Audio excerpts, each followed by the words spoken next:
Hey guys, welcome back to the channel. I hope you're doing good. So let's start with the first news here. State can stop voluntary retirement of doctors, says Supreme Court. Okay. Well, now we have some couple of challenges in public healthcare sector. Okay. The first challenge is dearth of experienced doctors in public health sector. We have very less number of doctors, I mean the experienced doctors. And second thing, the good doctors we do have, they take voluntary retirement and look for lucrative options. Okay, they go and join these private hospitals wherein they are paid in lakhs. And as a solution for that, the Supreme Court ruled that the state can now stop doctors in government hospitals from voluntary retirement. Now, the Supreme Court has stated that the right to retire is not above right to save lives. Okay. Now, before the Supreme Court took this decision, they actually considered 2 points here. Number one, the directive principles of state policy, Article 47, wherein state is obligated to provide quality health service and nutrition, and fundamental duty, which is Article 51A, where doctors are expected to respect their fundamental duty as a citizen to serve their fellow citizens. All right. So whenever Supreme Court takes any decision, it always considers the directive principles of state policy, fundamental rights, fundamental duties, and also the basic structure of the Constitution. So just keep that in mind. Next one. Curbing open urination is next step. All right. Now, under new norms, cities and towns wanting to be declared ODF plus must also be free of open urination. All right. Now, it's the first time that Swachh Bharat Mission Urban is officially including the elimination of open urination. Okay, now remember, this is Swachh Bharat Mission Urban and not rural. Okay, and Swachh Bharat Mission Urban comes under the Ministry of Housing and Urban Affairs, and Swachh Bharat Mission Rural comes under the Ministry of Drinking Water and Sanitation. All right. Now, what's this ODF? Now, any city or ward is declared as ODF if at any point of the day not a single person is found defecating out in open air. Okay. And what's this ODF plus all about? Now, at any point of time, not a single person is found defecating or urinating in the open. So, this urinating is the added condition here. And also, all community and public toilets are functional and well maintained. So keep that in mind. Okay. Now what's ODF plus plus? Now ODF plus plus has conditions of ODF plus and proper treatment and safe management of human waste and sewage with no discharge of untreated waste in drains, water bodies or open areas. Okay. Next one. Quad countries discuss ocean security. Now, what is this Quad group? Now, Quad grouping is a group of 4 members, that is India, Japan, Australia, and US. Now, this is formed to maintain stability and security in Indian Ocean region. Okay, now this is Indian Ocean region, starting from the Gulf of Aden, all the borders which comprises of Indian Ocean. Okay, now Gulf of Aden, then the Arabian Sea, Bay of Bengal, and then through the Strait of Malacca. This is Strait of Malacca, and then it goes towards the South China Sea. Now, this entire region, including the Australia and New Zealand here, at the far eastern end, constitutes Indian Ocean region. Please remember that. Okay. Now, this grouping has been done to counter the Chinese hegemony in the South China Sea. So, please remember that. Next one. Rupee weakening not a concern. Now, the principal economic advisor to Finance Minister Sanjeev Sania said that we should not worry about falling rupee against US dollars. Now, he says that we should see this as strengthening of US dollars than seeing it as a weakening of rupee.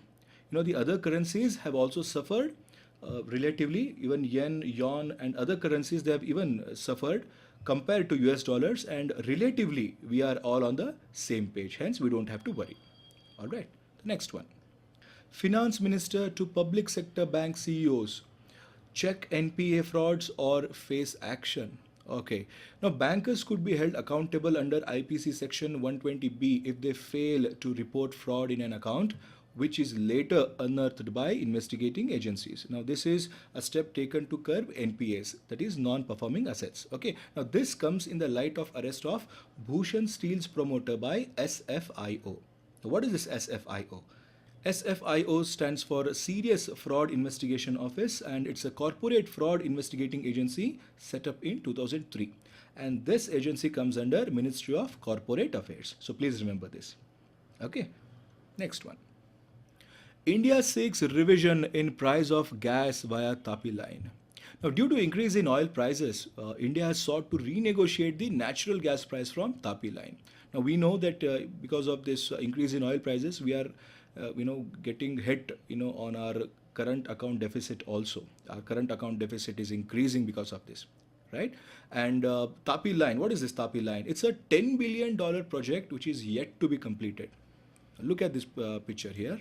Now, this is the map, and which actually gives us the picture or the connectivity of a Tapi gas line. This very gas field, it's called Galkenesh.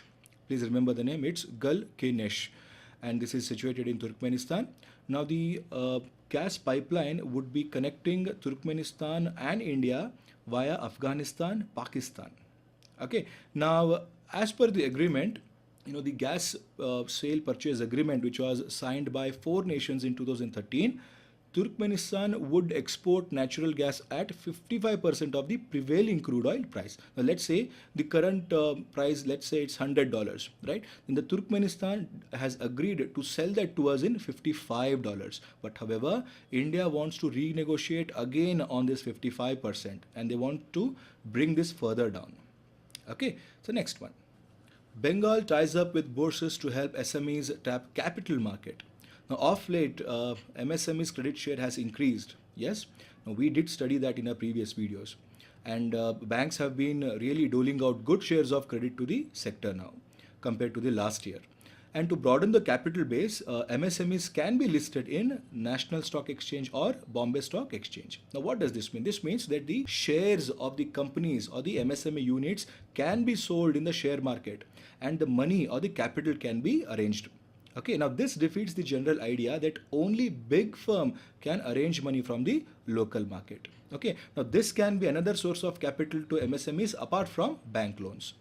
All right, the next one. This is the last news of the day. GST fuels a warehouse space demand in first half. All right, now there is a rise in demand for warehouse space. Warehouse space means the space where you can store or inventorize the products. Okay, now this is a positive outcome of GST. Now, how does this happen really? Now, the implementation of GST led to smooth transportation of goods across the states because of the uniform tax system. Okay, now as the tax was uniform, now the transportation of goods across the state became smooth, and when it became smooth, the timely delivery of the goods was possible. Okay, now this actually incentivized business to work on hub and spoke model, which means creation of warehouses or storehouses closer to consumers. Okay, now this has actually increased the demand of warehouse space, because now as the warehouses or storehouses are getting created closer to the consumer base, hence there is a demand for the space. Okay, now the leasing activity has gained 45% in first half of 2018 compared to the first half of 2017, which is a very good news. It's almost close to 50% here, right? And this is driven mainly by consolidation and expansion of e-commerce, retail, 3PL and engineering firms. Okay, so if there is anything, any doubt or any request you want to make regarding a concept or anything as such, kindly leave a comment. Okay, and kindly like the video, subscribe to the channel, share this with your friends. Take care, bye bye.